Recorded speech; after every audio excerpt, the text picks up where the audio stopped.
Au commencement, Dieu créa les cieux et la terre. Ces mots sont le fondement de notre foi, le point de départ de tout ce que nous connaissons. Mais si ce N n'était pas le véritable commencement? Et si, juste avant ce moment familier, un autre monde existait? Un monde qui a été effacé de l'histoire, un chapitre perdu du temps lui-même? La plupart des traductions nous disent que la terre était informe et vide. Un simple constat.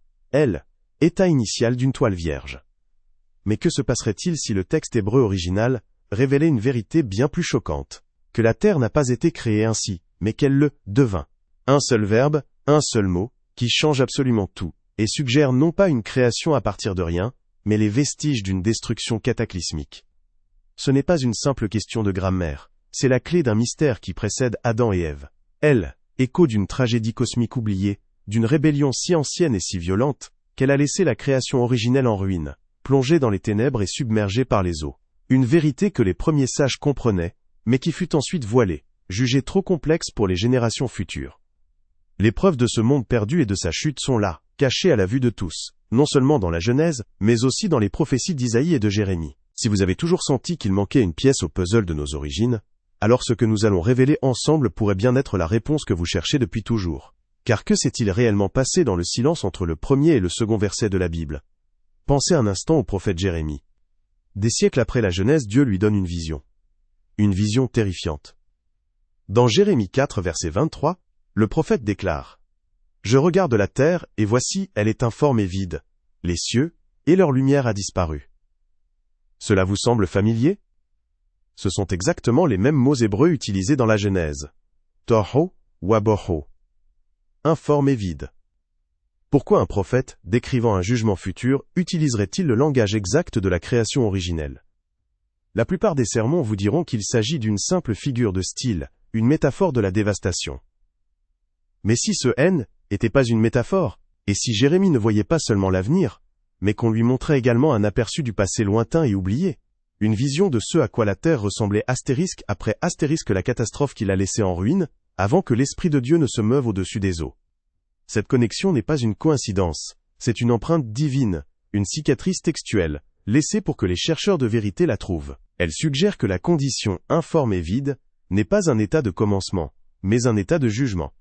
Une désolation si complète qu'elle a éteint la lumière même des cieux. La question n'est donc plus de savoir si une destruction a eu lieu, mais plutôt, qu'est-ce qui a pu causer une telle ruine alphine, échelle cosmique? La réponse ne se trouve pas dans une guerre humaine ou une catastrophe naturelle. La dévastation décrite par Jérémie et dont la Genèse porte l'écho, parle d'une chute bien plus grande, d'une trahison qui a eu lieu avant même que l'homme ne marche sur la terre. Une rébellion qui a commencé non pas sur le sol, mais dans la lumière éblouissante du ciel lui-même. Mais cette idée d'une catastrophe pré-adamique n'est pas une simple théorie moderne. C'est une vérité murmurée à travers les âges, préservée dans des textes que beaucoup ont jugés trop dangereux ou trop profonds pour être inclus dans le canon biblique. Des livres comme le livre d'Enoch, ou des traditions anciennes du Midrash juif, ne parlent pas seulement des anges. Ils décrivent une hiérarchie céleste, une société d'êtres de lumière vivant en parfaite harmonie. Ils nous peignent le portrait d'un archange magnifique, le plus brillant de tous, dont la beauté et la sagesse étaient sans égale. Imaginez un instant ce monde céleste. Non pas un vide éthéré, mais un royaume vibrant de lumière et de son. Des légions d'êtres glorieux servant le Créateur dans une adoration parfaite. Puis, au cœur de cette perfection, une graine d'orgueil. Une seule pensée. Je serai semblable au Très-Haut. Cette pensée, née dans le cœur de l'ange connu sous le nom de Lucifer, ou porteur de lumière, a fracturé l'éternité. Ce ne fut pas un simple désaccord. Ce fut une déclaration de guerre. Une rébellion qui a divisé les cieux et a déclenché un conflit d'une ampleur que nous ne pouvons imaginer. Ces textes anciens, lorsqu'on les lit à la lumière des prophéties d'Isaïe 14 et d'Ézéchiel 28, cessent d'être de simples allégories. Ils deviennent le témoignage d'un événement réel. La chute n'était pas métaphorique. Elle fut une expulsion violente. Un tiers des armées célestes, suivant leur chef rebelle, furent précipités hors de leur demeure de lumière. Et leur chute a eu une destination. La Bible nous dit que Lucifer a été jeté, Maria sur la terre, Diarsim Aparian Basimatagix, mais de quelle terre s'agit-il? La terre paisible du jardin d'Éden, ou une terre antérieure, qui a porté le poids de cet impact cosmique et en est devenu informe et vide? La question qui doit alors nous hanter est la suivante. Si cette guerre a eu lieu et a laissé la création originelle en ruine, qu'est-il advenu de ce grand rebelle et de ses légions? Ont-ils été simplement emprisonnés dans les ténèbres? Ou bien sont-ils devenus les souverains silencieux de ce monde brisé, régnant sur un royaume de désolation bien avant que Dieu ne dise « que la lumière soit ». La réponse change non seulement notre lecture de la Genèse, mais aussi notre compréhension de la nature même du mal. Imaginez donc ce monde brisé. Ce N n'était pas un néant, mais une ruine. Un globe silencieux, submergé sous des eaux profondes, et une obscurité si dense qu'elle semblait palpable. Ce N n'était pas un vide qui attendait la création. C était une prison. Un royaume déchu, gouverné par celui qui fut jadis le porteur de lumière. Il ne régnait pas sur le feu et le soufre, comme l'imaginent les traditions plus tardives, mais sur le froid, le silence et les vestiges d'une gloire perdue. C'est cet univers désolé que l'Esprit de Dieu a trouvé, flottant au-dessus des eaux. Les traditions anciennes, comme certains écrits rabbiniques, parlent de cette ère comme d'un temps de chaos, où les princes de ce monde des ténèbres, dont parlera plus tard l'apôtre Paul, ont établi leur premier domaine. Ce ne sont pas des contes pour enfants, ce sont les échos d'une occupation. La terre, avant même la venue d'Adam, était devenue le quartier général d'une armée rebelle. En comprenant cela, on réalise que la mission de l'humanité, et ultimement celle du Christ, a toujours été une mission de reconquête, de rédemption d'un territoire qui avait été usurpé. Pourquoi cette vérité a-t-elle été si souvent mise de côté, voilée dans les traductions? Peut-être parce que sa complexité risquait d'éclipser la simplicité cruciale de la chute d'Adam. Les premiers pères de l'El, Église, comme Origène ou Eusèbe, ont débattu de ces mystères. Mais avec le temps, il est devenu plus simple de présenter le commencement comme une page blanche. Pourtant, en omettant cette première guerre, nous perdons la véritable dimension du conflit spirituel. Nous oublions que Dieu, en restaurant la terre, ne créait pas seulement un jardin. Il reprenait possession d'un champ de bataille. Et tout cela nous amène à une question vertigineuse. Si Satan et ses légions étaient déjà là, régnant sur un monde de ténèbres et d'eau profonde, qu'ont-ils pensé lorsque, à travers le silence infini, une voix a soudainement tonné? Que la lumière soit coltif. Ils n'étaient pas des observateurs passifs. Ils étaient les occupants d'un royaume sur le point d'être envahis par la gloire de son créateur légitime. La création en 6 jours n'était pas simplement un acte poétique. Était le premier acte d'une invasion divine. On vous a toujours enseigné que l'histoire commençait au jardin d'Éden. Une création parfaite, une toile vierge sur laquelle Dieu a peint son chef œuvre. C'est le récit simple, réconfortant, que nous avons tous appris à Naliel, école du dimanche. Mais cette simplicité est un voile. Un voile délibérément placé sur une vérité bien plus ancienne et plus sombre. La version que nous connaissons n'est pas fausse. Elle est simplement incomplète. Elle omet le premier acte de la plus grande tragédie de tous les temps. Pourquoi cette omission? Ce n'était pas une conspiration malveillante, du moins, pas au début. Était un choix stratégique, fait par les premiers leaders de l'Église. Confrontés à un monde païen rempli de mythes de création complexes et de dieux en guerre, ils ont cherché à présenter le message de Dieu avec une clarté absolue. L'histoire de la chute d'Adam était le point central, le péché originel qui nécessitait le sacrifice du Christ. Introduire une guerre céleste antérieure, une première création détruite, risquait de compliquer le message, de le rendre confus pour les nouveaux convertis. Ils ont donc choisi la simplicité au détriment de la totalité. Lors des grands conciles, comme ceux de Laodicée ou de Carthage, où la liste des livres sacrés fut débattue et fixée, des décisions furent prises. Des textes qui parlaient trop ouvertement de ces mystères pré-adamiques, comme le livre d'Enoch, furent relégués au rang d'apocryphes. Non pas parce qu'ils étaient faux, mais parce qu'ils étaient jugés trop profonds, trop déstabilisants pour la foi naissante. Une vérité puissante a été mise sous silence, non par hérésie, mais par prudence. Une prudence qui, au fil des siècles, s'est transformée en oubli. Mais en simplifiant l'histoire, ils ont involontairement caché la véritable ampleur de l'enjeu. Ils ont réduit un conflit cosmique à une simple histoire de désobéissance humaine. Ils ont transformé le champ de bataille d'un monde déchu en un simple jardin paisible. Et ce faisant, ils ont changé notre perception de l'ennemi.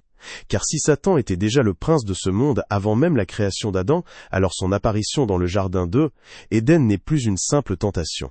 C'est l'acte d'un roi dépossédé, inspectant l'œuvre de celui qui vient de lui reprendre son royaume. Et cela nous amène au jardin d'Éden. Repensez-y un instant. Ce N était pas simplement un paradis idyllique. C était une forteresse, un avant-poste du royaume des cieux, planté délibérément en territoire ennemi. Chaque arbre, chaque rivière, N, était pas seulement une œuvre de beauté, mais une déclaration de souveraineté. Dieu ne créait pas seulement une maison pour l'humanité. Il établissait une tête de pont pour la reconquête de son monde. C'est dans cette optique que les deux arbres au centre du jardin prennent une signification entièrement nouvelle. L'arbre de vie et l'arbre de la connaissance du bien et du mal. On nous a toujours appris à nous concentrer sur l'interdiction, mais si leur présence même était un choix stratégique. Le choix entre dépendre de la vie de Dieu ou chercher une autonomie rebelle. Si ces idées profondes résonnent avec la soif de vérité que vous portez, nous vous invitons à vous abonner pour continuer ce voyage avec nous. Car le puzzle ne fait que commencer à s'assembler. Mais ce n'est pas la révélation la plus choquante. Il y a encore quelque chose que presque personne n'ose dire. Si la terre était déjà un royaume de ténèbres, un domaine occupé par des entités déchues, où était-elle lorsque Dieu a planté son jardin? Se cachait-elle dans les ombres, observant, attendant? La Bible elle-même nous donne un indice terrifiant, un détail que la plupart des lecteurs survolent, sans jamais en saisir la portée. Le texte de la Genèse dit que Dieu plaça Adam dans le jardin pour le cultiver et le garder. Le mot hébreu original pour « garder » est astérisque shamar astérisque. Ce n'est pas le mot d'un simple jardinier. C'est le mot d'un soldat, d'un gardien protégeant un lieu sacré. C'est le même verbe utilisé pour décrire les chérubins gardant l'arbre de vie avec une épée flamboyante. Adam n'était pas seulement un jardinier. Il était une sentinelle. La question qui devrait nous glacer le sang est donc « contre quoi, ou contre qui, Adam avait-il reçu l'ordre de garder le jardin d'Éden, Éden ?» La réponse est à la fois simple et terrifiante. Adam devait garder le jardin contre les anciens occupants de ce monde. Contre les princes des ténèbres qui rôdaient juste au-delà des frontières de cet Éden sanctifié. Il n'était pas seulement le premier homme. Il était le premier soldat dans une guerre de reconquête spirituelle. Sa mission n'était pas simplement de cultiver des fruits, mais d'étendre la sainteté, la lumière et l'ordre de Dieu, repoussant les ténèbres jusqu'à ce que toute la terre redevienne le royaume de son Créateur. Voilà la clé théologique que nous avons perdue. Le rôle de l'humanité n'a jamais été passif. Nous avons été créés pour être les vice-rois de Dieu, ses agents sur un territoire disputé. La chute d'Adam n'est donc plus une simple histoire de fruits défendus. C'est l'histoire d'un roi qui a abdiqué, d'un gardien qui a ouvert les portes de la forteresse à l'ennemi. C'est la raison pour laquelle les conséquences furent si cosmiques. Adam n'a pas seulement désobéi, il a rendu le monde que Dieu venait de restaurer à son ancien maître. Comprendre cela ne détruit pas la foi. Au contraire, cela lui donne une profondeur que nous n'aurions jamais pu soupçonner. Cela ne contredit pas les Écritures, cela les illumine, reliant la Genèse aux psaumes, les prophètes aux lettres de Paul. Soudain, les mentions de principauté et de puissance de l'air ne sont plus des métaphores vagues. Elles deviennent les descriptions littérales de l'ennemi que l'humanité, et plus tard le Christ, est venu affronter. Le plan du salut n'est pas seulement le pardon des péchés, c'est la libération d'un monde captif. Mais si les 6 jours de la Genèse n'étaient pas une création à partir de rien, mais une restauration, alors la question la plus vertigineuse reste encore sans réponse. Qui avait-il sur cette terre originelle, avant qu'elle ne soit jugée et ne devienne informe et vide? Quels secrets les profondeurs des eaux recouvraient-elles? La réponse à cette question ne concerne pas seulement un passé lointain. Elle révèle la nature même de ce que Dieu est en train de restaurer, et ce que l'humanité était destinée à devenir avant que tout ne soit perdu. Ce monde originel, n'était pas un vide. Était le reflet physique de la gloire céleste. Un royaume de matière et de lumière peut être confié au plus grand des archanges, le porteur de lumière lui-même. Lorsque l'orgueil l'a fait chuter, il n'est pas seulement tombé du ciel, il a entraîné son propre royaume dans les ténèbres avec lui. La terre est devenue le tombeau de sa gloire perdue, une création assassinée, noyée sous les eaux du jugement. Les secrets que ces profondeurs recouvraient n'étaient pas ceux de monstres oubliés, mais écho d'une perfection qui fut trahie. Dès lors, toutes les Écritures s'illuminent d'une lumière nouvelle. Les 6 jours de la Genèse ne sont plus une création mais une opération de sauvetage. Le jardin d'Éden n'est plus un simple paradis, mais une ambassade du ciel en territoire occupé. Adam n'est plus un simple jardinier, mais un vice-roi, envoyé pour reprendre possession d'une province perdue. Et sa chute n'est plus une simple désobéissance, mais l'acte tragique d'un gardien qui a volontairement ouvert les portes de la forteresse à l'usurpateur. C'est là que le plan de Dieu atteint son apogée. car là où le premier Adam a échoué, le second Adam est venu pour triompher. Jésus-Christ n'est pas seulement venu mourir pour nos péchés. Il est descendu sur le champ de bataille en tant que roi légitime pour reconquérir son monde. Il a affronté le prince de ce monde sur son propre terrain, et par sa résurrection, il n'a pas seulement vaincu la mort. Il a brisé les chaînes anciennes qui retenaient la création captive depuis bien avant le temps de l'homme. Cette vérité cachée ne détruit pas la foi, elle la rend inébranlable. Elle révèle la véritable ampleur de l'amour de Dieu et la profondeur de sa sagesse. Le combat est ancien, mais la victoire a déjà été remportée. Quand vous regardez les ténèbres de ce monde, ne désespérez pas. Souvenez-vous que vous marchez sur un territoire libéré. Et quand vous regardez la croix, voyez-y non seulement le pardon de vos péchés, mais l'étel étendard du roi, planté pour elle, éternité sur une terre reconquise. Si cette révélation a changé votre manière de voir les Écritures, partagez-la, afin que d'autres puissent aussi comprendre la grandeur de la guerre que Christ a gagnée pour nous tous. Alors, pourquoi cette vérité est-elle si cruciale aujourd'hui? Parce qu'elle répond à ce sentiment persistant que beaucoup d'entre nous ressentent au fond de leur âme. Ce sentiment que la foi moderne parfois manque de substance. Qu'elle est devenue une série de leçons de morale réconfortantes, plutôt que l'arsenal puissant qu'elle était censée être. Si vous avez déjà senti que le combat spirituel était bien plus réel et bien plus ancien que ce qu'on vous a décrit, vous n'aviez pas tort. Vous sentiez simplement, écho de cette guerre oubliée. Cette connaissance n'est pas faite pour tout le monde. Elle est pour ceux qui ne se contentent plus du lait spirituel, mais qui ont faim de nourriture solide. Ceux qui, comme vous, cherchent à comprendre la véritable nature de l'autorité que Christ nous a donnée. Ce n'est pas une vérité pour effrayer, mais pour équiper. Elle transforme notre prière d'une simple requête en une déclaration de guerre contre des forteresses anciennes. Elle change notre vision de l'Église, qui n'est plus un refuge passif, mais un avant-poste actif du royaume de Dieu sur un territoire en cours de libération. Le christianisme superficiel du XXIe siècle nous a appris à ignorer l'ennemi, ou à le réduire à une caricature. Mais en comprenant que nous vivons sur un champ de bataille restauré, nous réalisons pourquoi le combat est si intense. Chaque âme sauvée n'est pas seulement un pécheur pardonné. C'est un centimètre de terrain repris à l'usurpateur. Chaque acte de foi n'est pas une pensée positive. C'est un coup porté aux fondations d'un royaume des ténèbres, qui existe depuis avant la fondation de notre monde. Et c'est là que réside la révélation la plus puissante. Si Adam était la sentinelle qui a échoué, et si Christ est le roi qui a triomphé, quel est alors notre rôle, à nous, ses disciples, dans les derniers jours de ce conflit cosmique? Sommes-nous de simples spectateurs attendant la fin?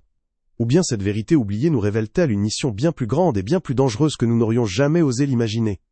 La réponse est que nous ne sommes pas de simples spectateurs. Cette vérité oubliée ne nous révèle pas une nouvelle foi, mais la véritable dimension de la nôtre.